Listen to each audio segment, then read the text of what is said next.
What's up, everyone? John Rettinger from Techno Buffalo here with a full review of one of the most anticipated phones of the year. This is the behemoth Galaxy Note 2. It packs a lot of punch in its giant 5.5-inch frame. It's got quad-core, it's got LTE, and all the other goodness you'd expect from a modern superphone. Let's go ahead and check it out and see if it lives up to the hype.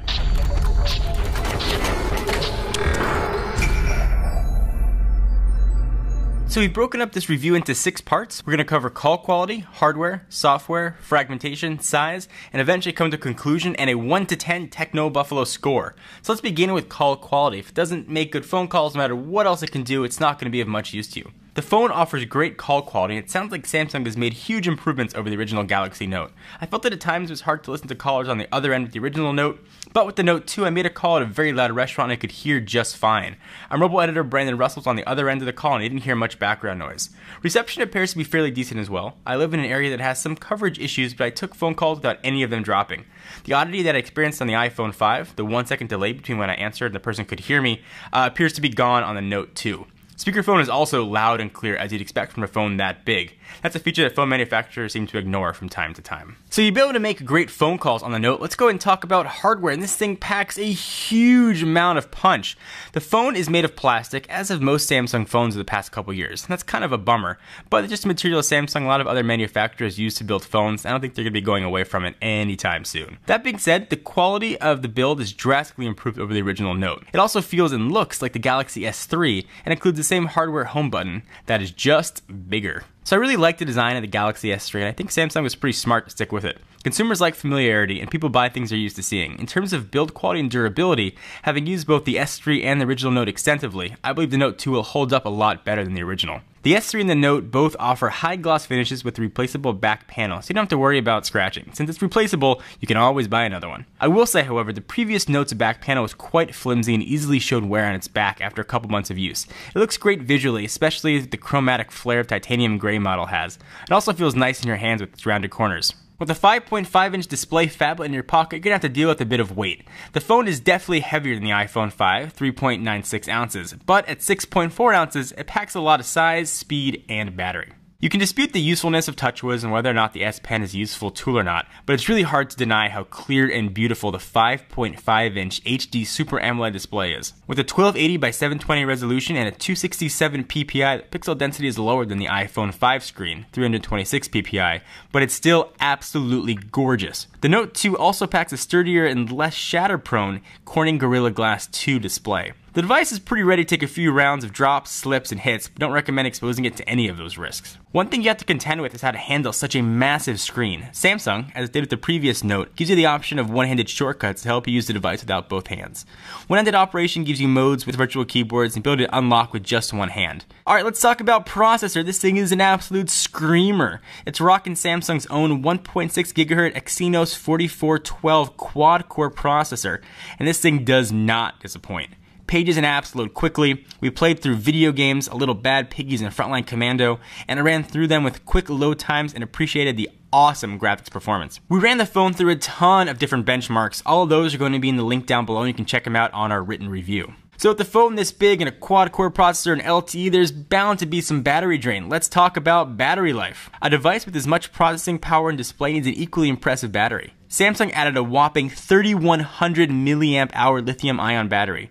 The number might not mean much to most, but it basically translates to really awesome battery life. For comparison's sake, the iPhone 5 is allegedly a 1,440 milliamp hour battery, and the Droid Razr Max offers a 3,330 milliamp hour battery. I didn't use any of the battery saving options that come packed on the OS, nor did I turn the display's brightness down at all. I tried really hard to drain the phone's battery, and found it lasted 12 hours after 8 hours of phone calls and some video games and web browsing using HSPA+, Wi-Fi, and Bluetooth enabled. I'd say those pretty impressive results considering the large display and fast processor. Alright, so let's talk about video and camera quality. I love the camera on the original Note. I thought it took gorgeous photos, and of course the instant gratification of viewing those photos and videos on the massive screen made the experience that much more enjoyable. If you like the shots of the Galaxy S3, you won't be disappointed with the camera in the Note 2. By all accounts, technical specs haven't changed much on the cameras.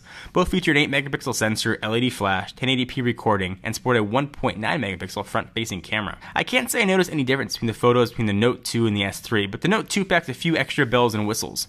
noticeably a bevy of new effects, enough to make a hipster blush and turn his back on Instagram, because Gram's just too mainstream now.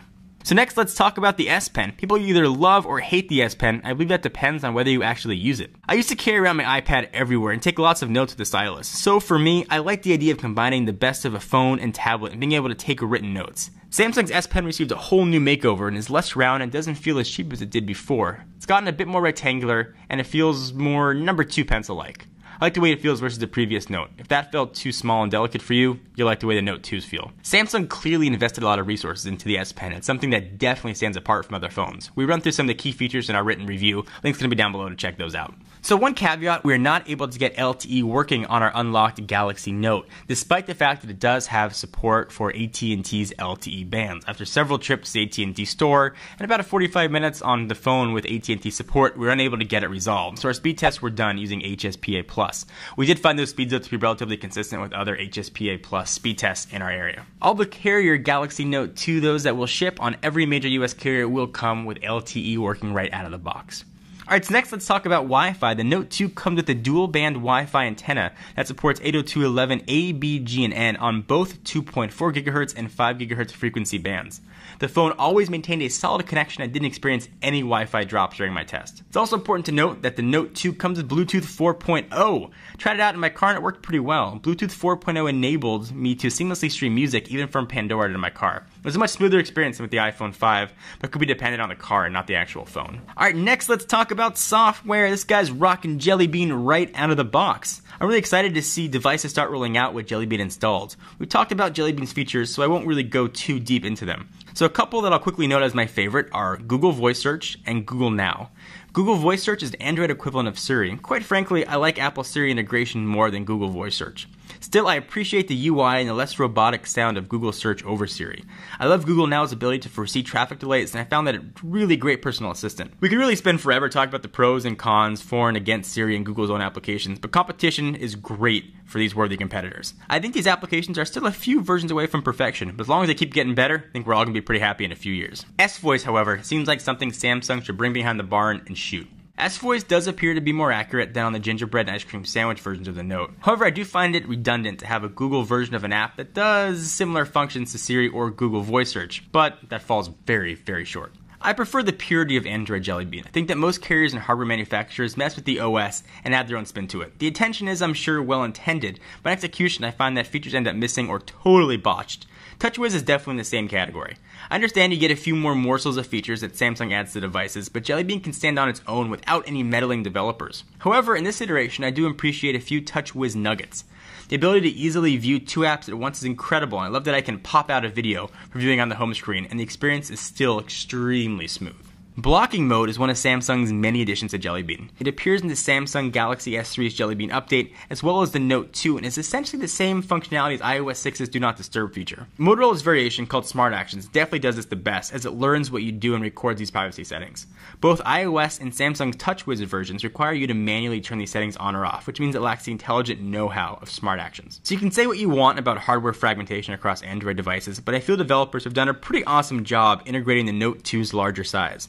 I was surprised to see how well apps filled the screen, especially considering that many of my iPhone 5 apps still require developers to update to newer dimensions. Jelly Bean was meant to help solve Google's fragmentation issues, and as I mentioned before, I found lagginess to be non-existent and was really happy with having the phone as my daily driver. So with a phone this big, the all-important Pocket test is a must, especially for one that's 5.9 inches by 3.1 inches by 0.3 inches. I was asked several times by friends and family whether or not I thought the phablet is too big. I often responded by saying it's gorgeous and the photos and videos look really crisp, so it's perfect for media mavens. Plus, it's fast, the camera is great, and it really fits in my pocket just fine. And I really don't think it feels any different than when I keep an iPhone or Galaxy S3 in my jeans. So what's the conclusion on the Galaxy Note 2? This is probably one of the best phones I've ever had the pleasure of reviewing, and I wholeheartedly think this device is a step above any other phone on the market. Sure, it's big and it looks like Flava Flav should have it on a gold chain around his neck. Yeah, the price point's probably going to be high, but it's worth every cent. Samsung really created a great phone. I felt the original Note was a good to great phone, but felt the build quality was a little bit cheap. This iteration, while still made of plastic, sports the S3 build-in design, but packs in a ton of power and more software tools. I think the advances of the S Pen and TouchWiz integration will probably get people to rethink their opinions of such a large display. With the phablet, you really do eliminate the need to carry around a phone and a tablet. The hardware beats anything else on the market, especially when it comes to the quad-core processor. So I give the Note 2 an extremely high but worthy 9 out of 10 and an editor's choice. I took a full point off for some odd TouchWiz features that were less than appealing, S-Voice, disjointed integration, and blocking mode being fairly unintuitive. Otherwise, the Samsung Galaxy Note 2 is a first-class phone and a highly recommended device. So for a full written review, be sure to check out our link down below.